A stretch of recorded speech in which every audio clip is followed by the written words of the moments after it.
ये तो हमें मुज़ाकरात के अंदर फंसा के तो खुद इलेक्शन करवा रहे हैं। इलेक्शन का एक मरहला इनका कामयाब हो गया, दूसरे में जाएंगे, फिर तीसरे में जाएंगे, और ये इलेक्शन करवा के पूरी दुनिया को बता देंगे हमने तो इलेक्शन करवा दिया आज़ाद कश्मीर में, ये साफ़ और शफाफ इलेक्शन है, अब ये हुकूमत जाने और यहाँ के लोग जाने। बिलावल बड़े आराम से डीले मुँह के साथ, जैसे वो पहले माजी में भी बिलावल इसी तरह से बात कर देता है, जनाब हमारी तो हुकूमत ही नहीं है, हम क्या कर सकते हैं।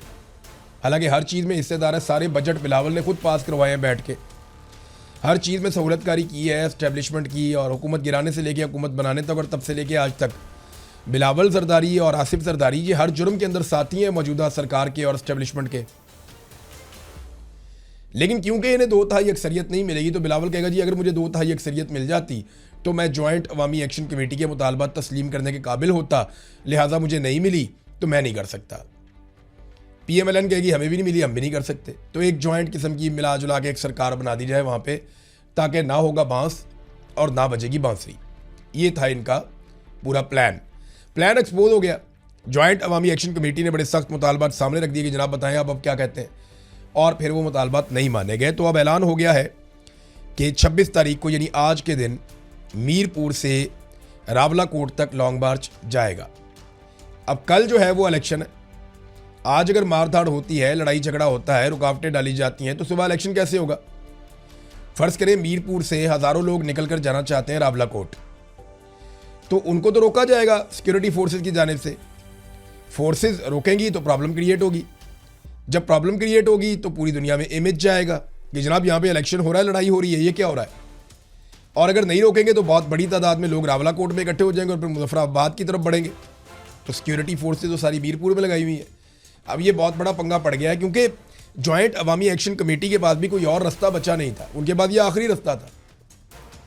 अगर ये इलेक्शन हो जाते तो फिर उनके पास करने के लिए कुछ भी नहीं बचता, वो दीवार के साथ लगे हुए हैं।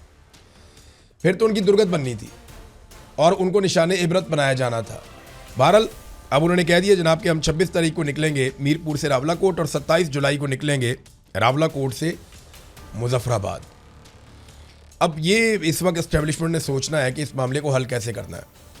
कश्मीरियों में मुनसर है कि वो कितनी बड़ी तादाद में निकलते हैं। एक तो उन्होंने ये बता दिया कि जनाब हमें इलेक्शन में किसी किस्म की कोई दिलचस्पी नहीं है, और ये बात मैं आपको क्लियर कर दूं कि उन्होंने इलेक्शन लड़ना था, ये बात मई में तय हो गई थी।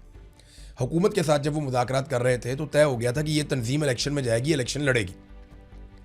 लेकिन फिर जब हालात ख़राब हो गए, क्रैकडाउन शुरू हो गया, फोर्सेज आ गई, कलअदम करार दे दिया गया, बंदों के सरों पर इनाम रख दिए गए, तो फिर इलेक्शन वाला मामला कहीं निकल गया, वो बीच में अब है ही नहीं। लिहाजा अब ये इलेक्शन नहीं लड़ सकते और ना ये इलेक्शन लड़ने जा रहे हैं। तो इलेक्शन को रोकने के लिए वो कहते हैं हमें दिलचस्पी नहीं है, ये कोई इलेक्शन नहीं है, धोखा है, वो ये कहते हैं। और ये जॉइंट अवामी एक्शन कमेटी के लिए आखिरी मौका था, या कश्मीर के अवाम के लिए, कि वो निकल कर अपने हक के लिए आवाज़ उठाएं। लेकिन इसके बाद अगर मौका तो कभी भी आखिरी नहीं होता, लेकिन ये है कि फिर मामला लंबा हो जाएगा, लंबा लटक जाएगा। हो सकता है साल 2 साल 4 साल उनको लग जाए वापस पहले जैसी पोजीशन में आने में। ये एक ऐसा दिन और मौका था जहां पे वो अपनी आवाज़ पूरी दुनिया को सुना सकते थे, क्योंकि बैनुल-अक़वामी मुबस्सरीन भी आए हुए हैं और मीरपुर के अंदर मीडिया भी पहुंचा हुआ है। मीडिया वालों पे बड़ी सख्ती है, जो ख़ास तौर पे आज़ाद कश्मीर का मीडिया है उनके ऊपर तो बहुत ज़्यादा सख्ती है। उनके तो मोबाइल फ़ोन चेक किए जाते हैं, उनकी फुटेजेस डिलीट करवाई जाती हैं, उन्हें जगह जगह पे रोका जाता है, उनकी प्रॉपर चेकिंग होती है।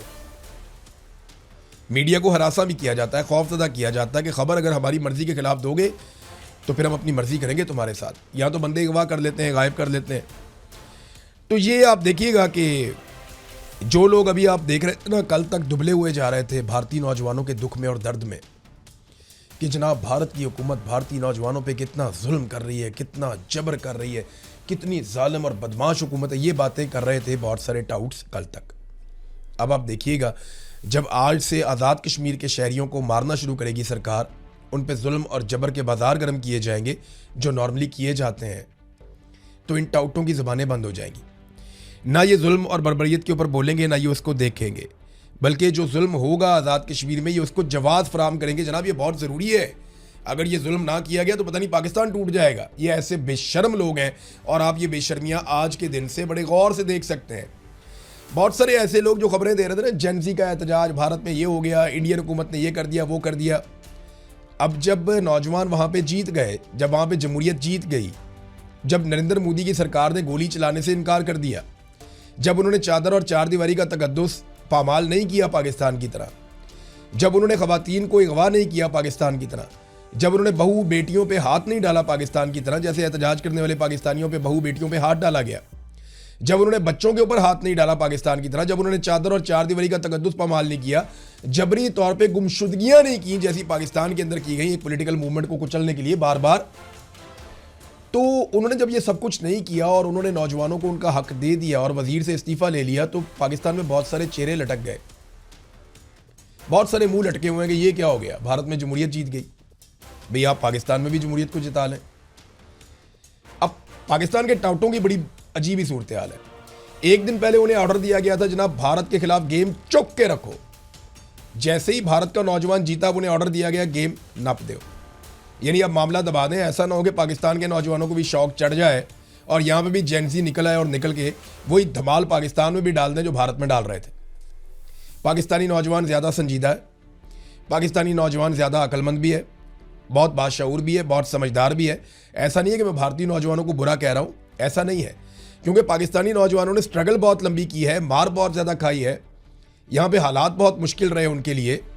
तो यहाँ पाकिस्तानी नौजवानों ने बड़ी रिजिलियंस हासिल की है गुज़िश्ता कई दहाइयों में, ख़ास तौर पे गुज़िश्ता 4 सालों में जो उनके साथ हुआ है। एक पूरी पॉलिटिकल पार्टी की, एक नौजवानों की पूरी पौध है जो तैयार हो गई है। तो ये अगर इंडिया की तरह पाकिस्तान की हुकूमत डील करे ना, वो गोली ना चलाएं, लोगों के ऊपर जबरी तौर पे गुमशुदगियाँ ना करें, उनके घर ना तोड़ें, उनकी गाड़ियाँ ना तोड़ें, तो आप देखें पाकिस्तान के अंदर जेंजी उससे भी बड़ा कारनामा करेगी जो भारत के अंदर वहाँ जेंजी ने किया है। तो अब मुंह लटका हुआ है बेचारे सहाफ़ियों का। कल तक उन्हें कहा गया था गेम चुक के रखो, आज जैसे ही नौजवान वहाँ पे जीत गए, उन्हें कहा गेम नप दो। वजह यह है कि पाकिस्तान में भी अगर लोग निकल आए तो पाकिस्तान की एस्टेब्लिशमेंट को मुसीबत पड़ जाएगी। वैसे तो मुसीबत एक बहुत बड़ी पड़ने वाली है, हमारे सामने आकर खड़ी है, मैं आपके सामने रख भी देता हूँ। इस वक्त पाकिस्तान एक बड़ी मुसीबत में फंसने वाला है, उसके इशारे आ रहे हैं और मैं आपको वक्त से पहले आगाह कर रहा हूँ, आने वाले वक्त में ये चीज़ें आपको देखनी पड़ सकती हैं। नंबर 1 तो अमेरिका से पाकिस्तान ने 10 अरब डॉलर्स मांग लिए, बिला वजह नहीं मांगे। ये पैसे अमेरिका दे भी देगा शायद पाकिस्तान को, लेकिन ये कौन सा पैसा होगा, ये उधार पैसा होगा और इस पैसे पे आपको टैक्स देना पड़ेगा, यानी आपको ये पैसा वापस चुकाना है। ये ऐसा नहीं है कि पाकिस्तान की गोद में डाल दिया, अमेरिका भूल गया, नहीं होगा। ये पैसा आपको अमेरिका को वापस देना पड़ेगा। एक एक पाकिस्तानी ये पैसा वापस चुकाएगा और पैसा वापस नहीं चुकाएगा तो फिर इसकी कीमत चुकाएगा। और ये पैसा देने के बाद वो भूल नहीं जाएंगे, वो आपसे काम करवाएंगे। काम आपसे वो क्या करवाएंगे ये आगे चल के आपको बताता हूँ। एक तो अमेरिका से पैसा मांग लिया, सऊदी अरब से पैसा भी मांग लिया, तेल भी मांग लिया। कतर के साथ भी हम एक दिफाई मुआहदा करने जा रहे हैं। याद रखिए, जितने भी पाकिस्तान दिफाई मुआहदे कर रहा है, पाकिस्तान में काबीना को भी नहीं पता, पाकिस्तान के पार्लिमान को भी नहीं पता। पाकिस्तानी बिल्कुल नहीं जानते कि पाकिस्तान कौन कौन से मुआहदों में जा रहा है। डोनाल्ड ट्रंप के साथ पाकिस्तान ने कौन सी बातें तय की हम नहीं जानते। हमने सऊदी अरब के साथ कौन सा दिफाई मुआहदा किया, उसमें क्या चीज़ें तय हुई हम नहीं जानते।